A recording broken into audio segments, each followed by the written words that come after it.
Well, good afternoon, everybody.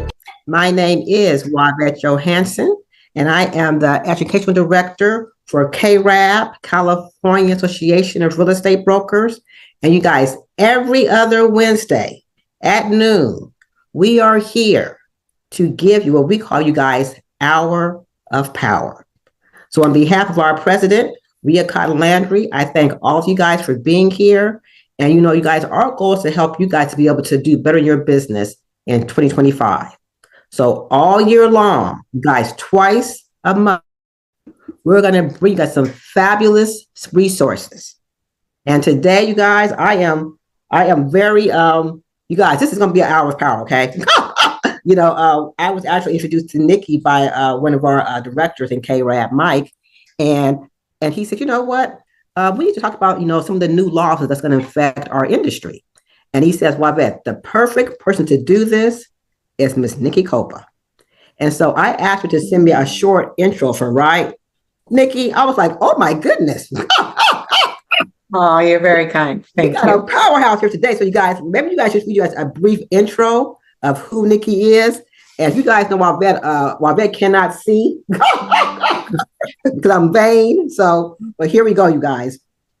Nikki began her career in organized real estate in San Diego, County in 1999.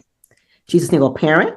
She focused her efforts specifically on residential sales until she began volunteering at her local association in 2004, and she shifted her focus to management in 2009. Okay, you guys, Nikki is the designated broker and compliance officer for Century 21's affiliate, 14 offices throughout Southern California.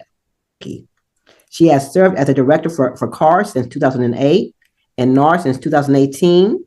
Her most challenging position for the California Association of Realtors include, you guys, chair of the Standard Performance Advisory Committee, vice chair of the Strategic Planning and Finance Committee, and chair of the Strategy Advisory Committee. You guys, I am so honored, Nikki. And I was like, wow, we got her as a speaker?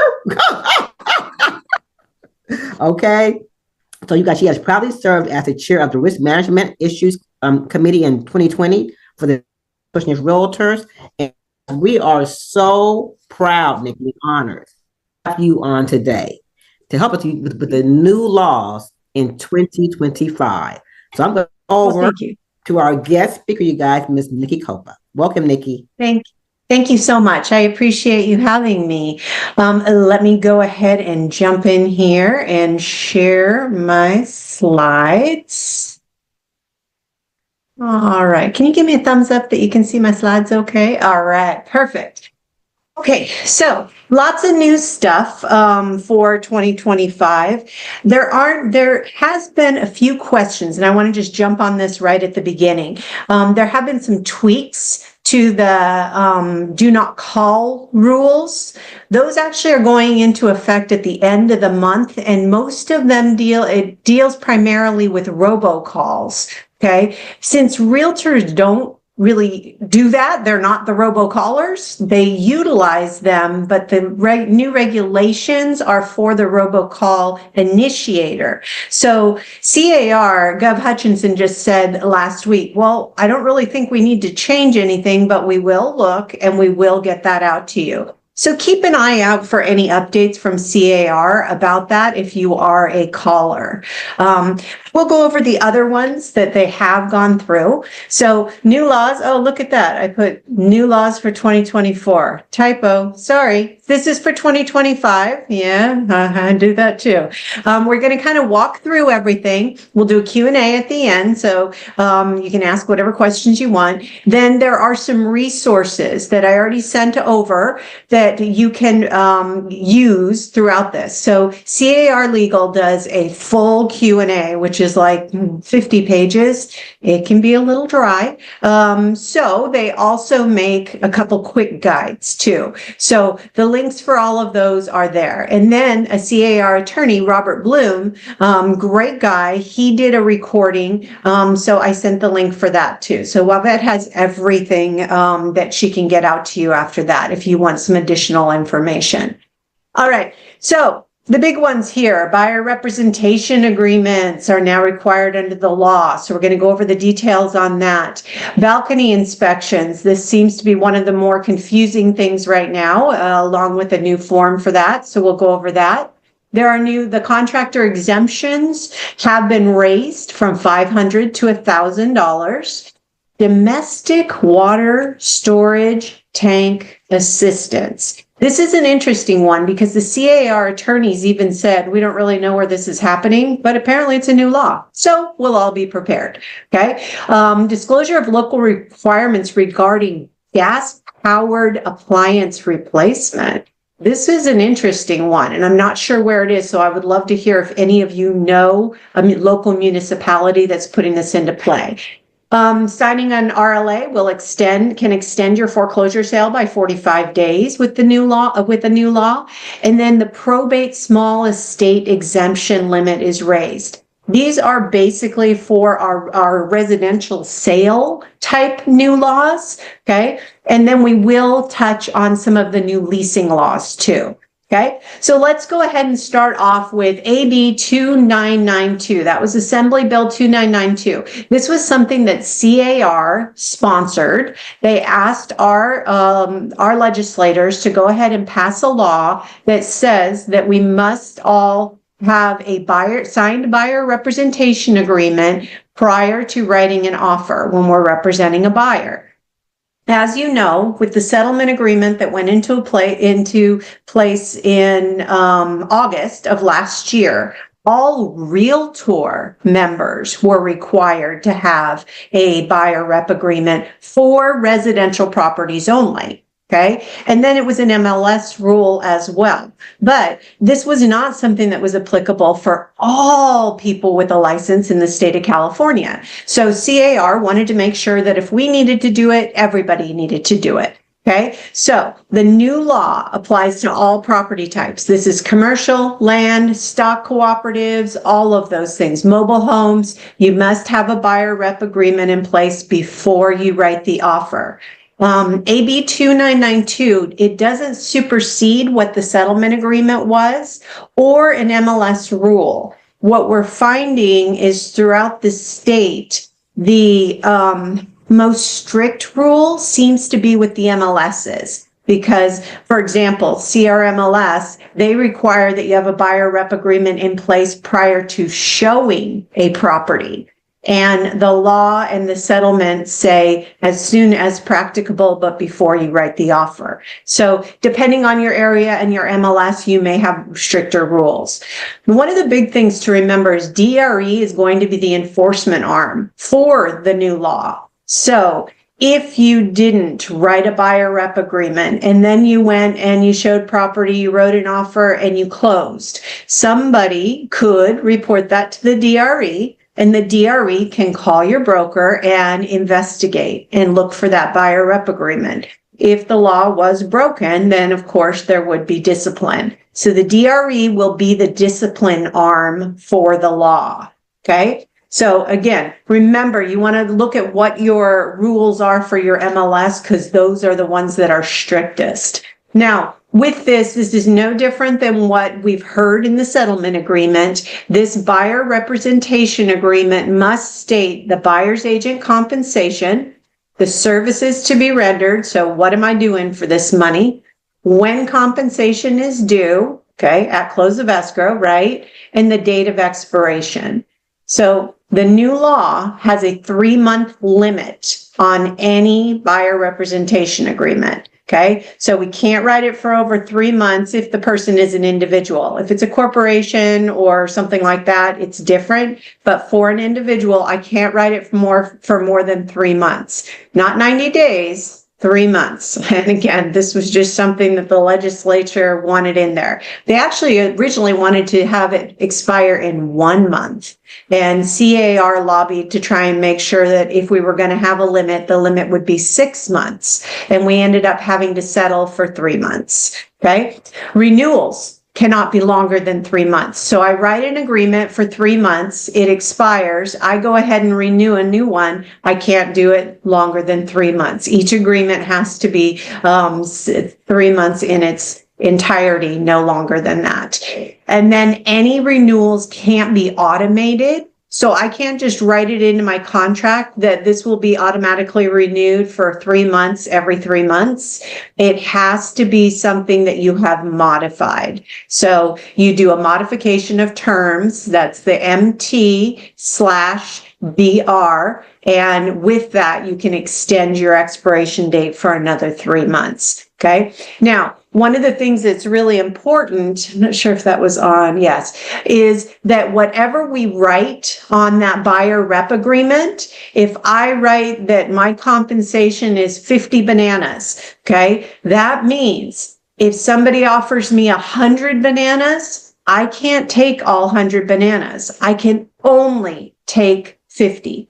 I can never, moving forward, none of us can take anything over what we wrote our buyer representation agreement for. Okay, so that's an important element. The other parts of this law that are important, and if you're using CAR forms, then it's all good because CAR bundles their forms so that if you're using their buyer rep agreement, the first thing that comes out is agency. Under the new law, it says agency must be signed before the agreement. So as long as you're using the bundle in order, your agency is going to come first, then you're going to go into your buyer rep agreement. Okay.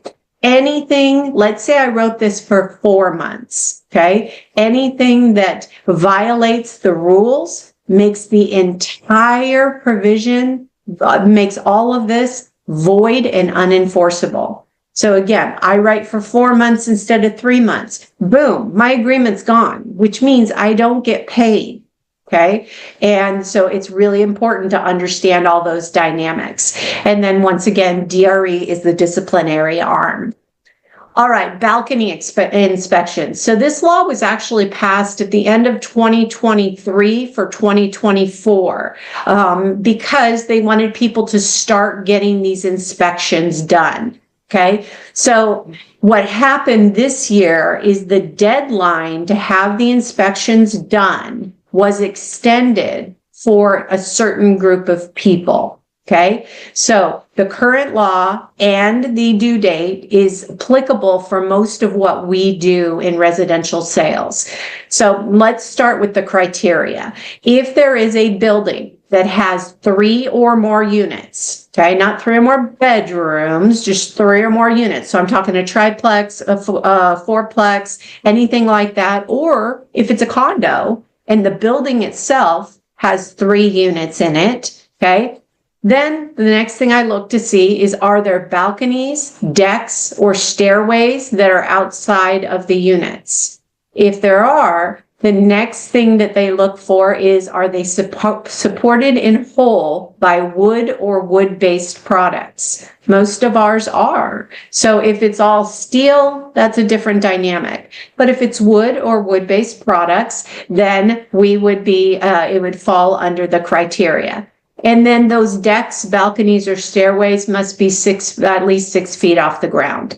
Okay, so just using an example here, a condo building, nice little townhouse units, right? So they have 3 units in one building and 1 unit has a balcony. Okay, then it is applicable for that entire building. What the law says is the HOA will need to get an inspection done. Okay, that inspection will then stay on file for, I believe it's 9 years. So they need to make sure that everything is okay so that no balconies are going to fail and kill people. Okay, there was a, trying to remember where it was. It was up north in LA area. Then there was a party. People were on a balcony. They were dancing and the balcony collapsed and there were many deaths. So to make sure that that doesn't happen, they put this in play. Now, some of the issues with this, they introduced it in 2023, but some of the issues were that they never said who was qualified to do these inspections. And so people were having a difficult time getting it done. Again, if it's a condo association, they must have had it done by 1/1 of this year. So all your condo associations would have it done. If I were an independent owner, of, let's say, a 4-unit or a fourplex, right? And I have no HOA, I got an extension on the need to do the report until January 1st of 26. These are few and far between. So for most of them, that report will be on file. I'll tell you, the biggest thing about this isn't necessarily getting the report. What we're seeing right now is that, unfortunately, these repairs, just like termite, if you've got a termite or wood rot damage report and you see a lot of damage, these can be incredibly expensive. And what we're seeing is right now it's straining the HOA's budgets because they are now getting reports that have $250,000 worth of repairs that need to be done. So that can definitely trigger an assessment in dues. So if you're doing this, I'm the buyer's agent, my buyer is buying a condo and this is applicable. I want to tell my buyer, hey, we need to look at this inspection. We need to look and see what that cost is. And then you need to call the HOA and ask, do they have the money to pay for this? Or will there be a special assessment? Because if that cost of $250,000 is going to be passed on to the new owners, your buyer's the one that's going to have to pay it. So you want to make sure that they're aware of that. All right, contractor exemptions. So contractor's licensing law, you have to have a contractor's license to do work that it used to be $500 or over. Now that has been raised to $1,000 or over. So I am a great handyman. I do not have a contractor's license. I can do jobs up to $1,000. I can't do anything $1,000 or over. So when I do that, then my job cost could be $999. That's it. Otherwise, I need a license. So the other part of this is that includes the price for labor, materials, and other items. So if somebody were hiring me, let's say the seller were hiring me and the seller says, I'll buy all the materials. I just want to pay you for your labor. Doesn't count. I don't get to subtract the cost of those materials. It's everything that's included in the project. The other part of this too, the exemption, is you have to make sure that the construction that you're doing doesn't require a building permit. Okay. So the other parts of this that the law, they wanted to make sure that is very clear in the law is that if the work is part of a larger operation, then this exemption wouldn't apply. So let's say that the seller is doing a full-on remodel and I'm the painter, but I'm part of the group of the remodel, right? So even if I charge $999, that doesn't matter because it's part of that larger operation. Therefore, everybody does need to have that contractor's license. Okay. And they can't cut it up and say this person was paid $999 so that nobody got paid $1,000. So that's a new exemption for us, which actually kind of opens some things up because before you had handymen that would go in and do things and the cost was $750. Well, that was a violation because they needed to have a contractor's license. Now that opens it up a little bit more. Domestic water storage tank. Okay. Again, it was interesting because when I attended the Legal Live webinar on this, the attorney, Robert Bloom, said he didn't know where this was happening, but the state passed a law that the seller of real property that received domestic water storage tank assistance must disclose that assistance. Typically, it happens when a well goes dry, or maybe there was a natural disaster that wiped out the well or made the well unusable. Okay. The big deal here is, of course, if the municipality or the county or the state gave that owner that storage tank to use in the meantime so that they could get their well fixed, then the buyer is entitled to know that that storage tank isn't owned and it may not convey with the property. So this was added. There's a question that was added to our SPQ. And if you want to read more about it, it was Senate Bill 1366. All right. Disclosure of local requirements. This one's an interesting one. And again, I would love your feedback because I haven't heard yet of a municipality, a county, or the state planning to do this. But this is a new law regarding the replacement of gas-powered appliances and an electrical system inspection. If the seller is aware of it, then the seller must disclose the existence of state or local requirements or restrictions regarding replacement of existing gas-powered appliances that are transferring with the property. Okay? So when we say gas-powered, natural gas or liquid propane. The big thing here is that there are a lot of things. Let's say I have a gas stove, I have a gas dryer, I have my heater's gas. Okay. So all of this is set up to be gas. In my particular condo, that means that my electrical panel didn't have to be very high. It's 15 amp. Okay. Now, if something comes in and my municipality says no more gas powered appliances, okay, my electrical panel may not be able to handle the load.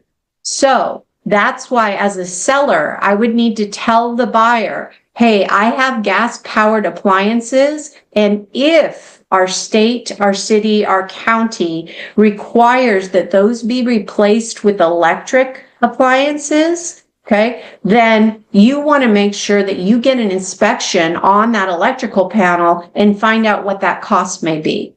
Okay, so this is effective January 2026. Again, it's been interesting because I've taught all over the state and I haven't heard anyone yet tell me that, yes, our city's doing this, our county's doing that. So I'm not really sure where it is. So if you hear anything on this, please circle back. I'd love to share the information with others.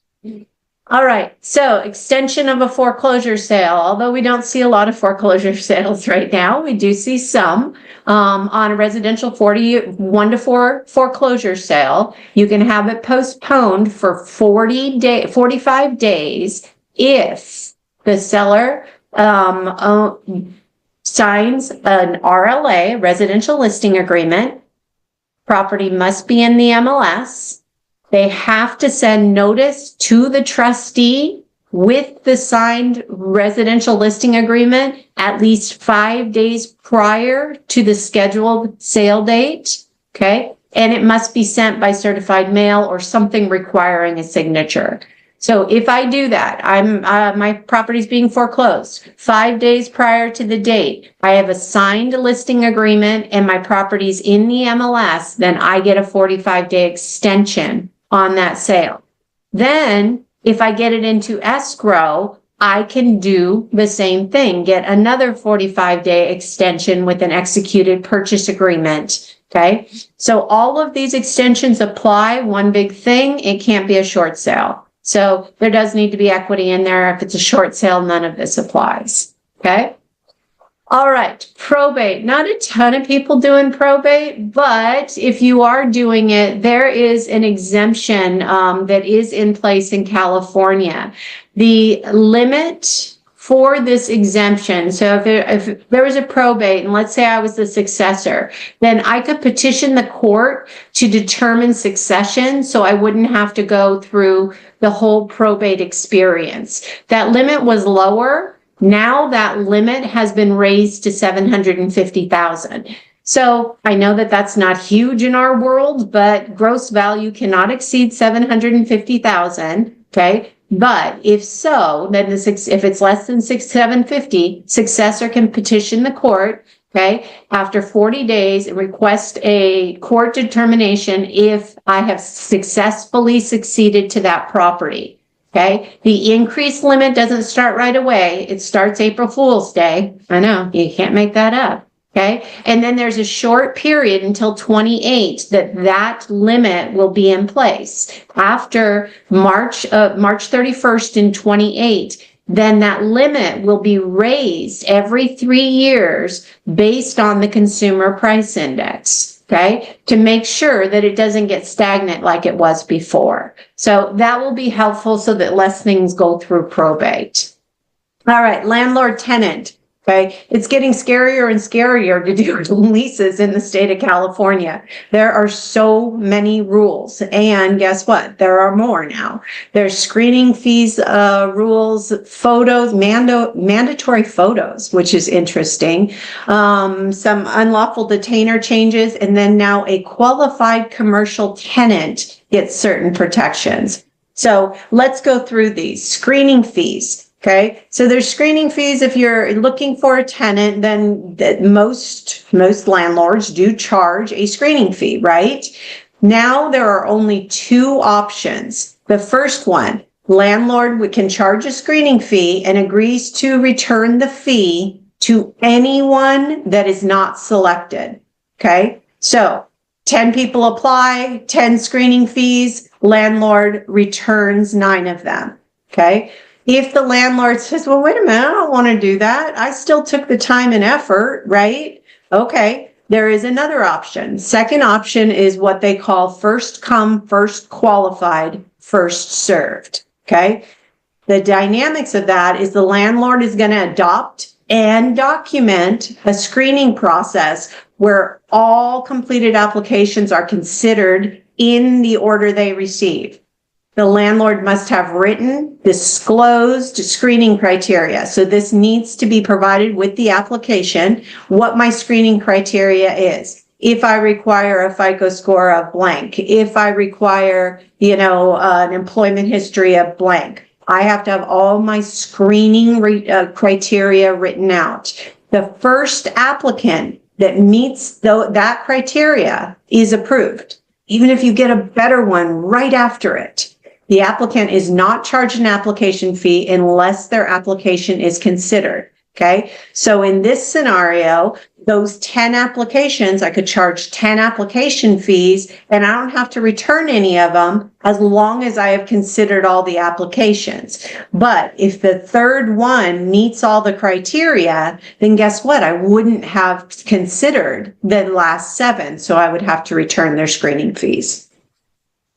All right, and then the additional rules for this. So the maximum screening fee cannot be more than out-of-pocket expenses. So if I'm paying a service that does a screening for $50, okay, then I can't charge more than $50.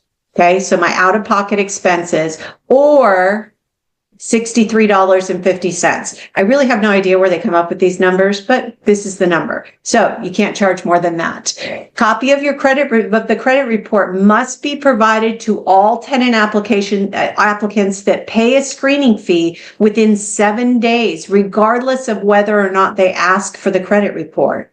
This is new and this is important because usually it's when they ask that triggers, okay, I got to do this. So it's important if I'm going to charge that screening fee, I have to make sure that I'm giving that copy of that credit report, whether they ask for it or not. Okay. And then I thought this one was kind of obvious, but you cannot charge a screening fee if you don't have a unit available, which seems reasonable. All right. Mandatory photos. So move in, move out, post-repair photos. So these are the 3 different types of photos that are going to be required. So beginning April 1st, the landlord is required to take photos within a reasonable time after the tenant leaves, but prior to cleaning or doing any repairs that the landlord plans to deduct from the security deposit. Then, once that cleaning or those repairs have been done, they must take additional photos. Okay, so that's an important dynamic starting April Fool's Day. All right, tenancies after 7/1, so July 1st, the landlord is required to take photos before the tenancy starts. Okay, so if you're just trying to remember all of these, it might just be a good idea to start the practice right away. The landlord calls you, says, I'd like to go ahead and lease my home. All right, we got to do before photos. Okay, you want to make sure that you have those. So that way you have something to compare it to if the landlord does try to do deductions. Okay, they're making it more difficult to do these deductions. To do a deduction for repairs or for cleaning, you'll have to have the photos for all 3 stages. Before tenancy starts, after tenancy ends and after repairs are done. Okay. Then there must be a written explanation of the cost of the allowable repairs or the cleaning. Okay. Landlord is not entitled to claim any amount, if any amount at all, if they fail to comply with the requirements. So let's say I was trying to recapture $500. I don't give a written explanation. I get nothing. Okay. If the total deductions that the landlord was going to take do not exceed $125, then none of this applies. So if the landlord's recouping $100, which I don't even know why you bother at that point, but if they are, then they don't have to do the written explanation and have all the photos. CAR's attorney, Robert Bloom, his advice was do not ever deduct preset cleaning fees from a tenant's security deposit. Apparently, this is something that has been done and has been challenged in several different municipalities because, and guess what? Landlords don't win. So you don't just say, I'm going to deduct $500 for a cleaning service when you move out, no matter how the place is left. That would be a preset cleaning fee. All right, so another one for leasing. Landlord cannot charge a fee for serving or delivering a termination notice or any unlawful detainer. So you can't charge the tenant that. They also can't charge a fee for paying rent or security deposit by check. And this one is so obscure. If a landlord charges a higher security deposit for service personnel because of their credit issues, a written explanation must be provided to the tenant for that higher security deposit with an added provision in the lease for returning the extra deposit within 6 months. Okay. So I don't know how many people are actually doing that, but here we are. All right. Unlawful detainer. So it used to be 5 days for unlawful detainer that the tenant needed to respond and send an answer. Now the tenant has 10 days to answer an unlawful detainer summons. So that means that once it's delivered, then there are 10 days. The important thing to remember too is in the state of California, weekends and holidays don't count in that 10-day period. So these are only business days, no holidays, no weekends in the 10-day period. All right, protections for small businesses. So this is for a qualified commercial tenant. And so let's break down to what a qualified commercial tenant is. It is a tenant of a micro enterprise, small business, right? 5 or less employees, okay? Or if it's a restaurant, less than 10 employees, or a nonprofit with less than 20 employees. The idea here is that these aren't big businesses that have attorneys and representatives to help them with certain things, and that they need a few more protections to make sure that their business stays viable if, in fact, the rent is going to increase, if the owner wants to terminate the tenancy. So if we pop back up to the top, they get some additional protections that are usually just out there for residential leases, not for commercial leases. So 30 and 90-day notices to increase rent, 30 and 90-day notices to terminate tenancy, and of course, translate a copy of the lease if it's negotiated in a specific language. So those were not protections in the commercial realm. If the tenant is a qualified commercial tenant, they do need to let the owner know, and therefore they will get those particular protections. And that is it for the new laws. See, that was fairly painless, right? But I would love to answer any questions if you guys have questions. Any questions from what Nikki just went over? I'm sure you guys have questions.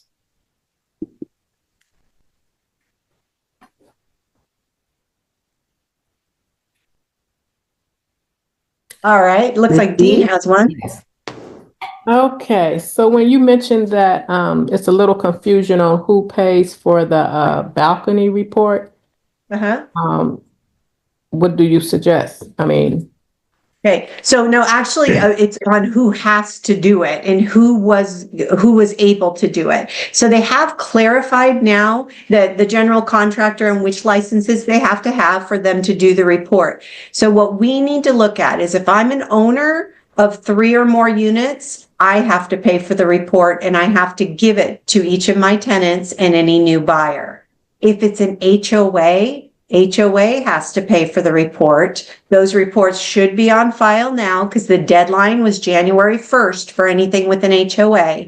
Most of the owners, what we're seeing in practice is owners have no idea this was done because the HOA did it. So they say, I don't have that.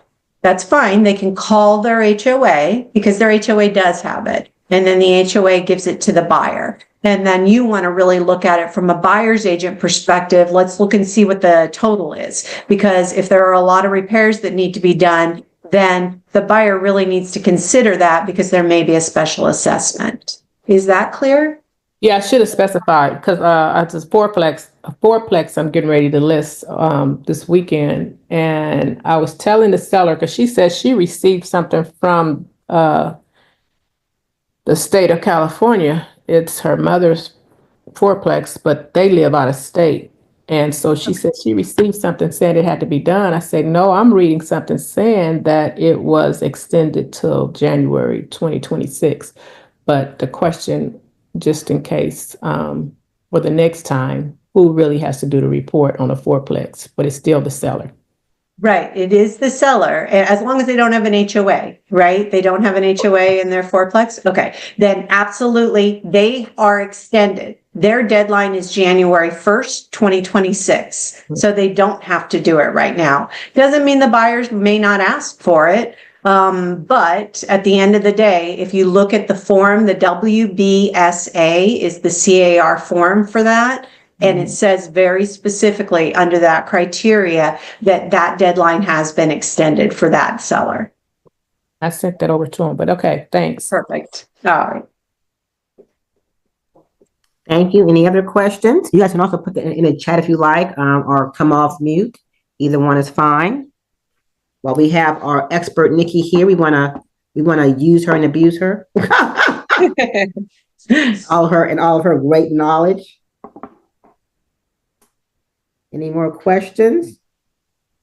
Well, we're waiting for that. I'll throw out a couple forms things too, Okay, in case you didn't know. So the SBSA, or I'm sorry, the SPBB. So CAR had written the residential purchase agreement. Then we had the seller payment to buyer's broker form that if we checked a box in the grid in the residential purchase agreement, the box number was 3G3. If we wanted the seller to pay the buyer's obligation to their broker, then we had this separate form. That form in December was eliminated, okay? But almost everything in that form was put right into the RPA. So if you haven't looked at the RPA, the residential purchase agreement, since actually, I think it was the 17th of December that it released, then you'll see, go ahead and look at the grid in the beginning. It's paragraph 3G3. That gives us almost all of the language that was in the SPBB. It also gives us the place to write in the amount that the buyer's asking the seller to pay the buyer's agent. Okay, so it puts everything right there.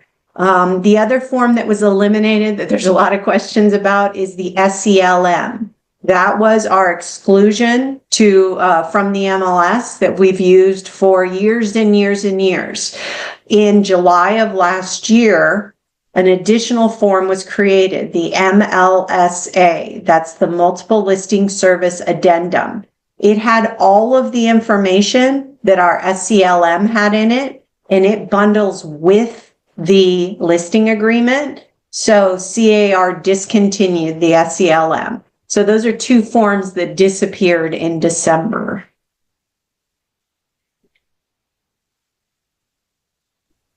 Thank you. Any more questions, comments? We have quite a few people in the chat room saying thank you, Nikki. Great information. Well, if you do have questions, then you guys will get you'll get the links to all these different resources and my contact information. Reach out. I'm happy to help, and please share what you learned. Nikki, I have a question. Oh, we do have a question from Miss. Sorry, I was having an issue unmuting. I am curious because an issue came up for one of our agents here where they were writing an offer in San Francisco. Huh? And it turns out that San Francisco has their own version of the RPA. So when it came to the buyer wanting to request or have their agent request for compensation, they don't have the 3G3 on the form. Right. They don't have the SPBB. So what happens in those instances where different areas have their own forms and they don't line up with what CAR is asking us to do? You know, it's tough because San Francisco is one of the only areas that does that. They've had their own little forms committee for a while, and getting to know somebody on that particular committee is awesome. I looked at the copy of it. They do have a trigger. It's not 3G3. That's not an SPBB, but there is a spot in their contract where you can ask for that payment. Unfortunately, when you don't have those forms that they use, it's very, very difficult. What I've ended up having to do, because I'm mostly in Southern California, but I have some agents that do work up in San Francisco, I had to join as the broker so that they could join, so that they could have access to that MLS and to those forms.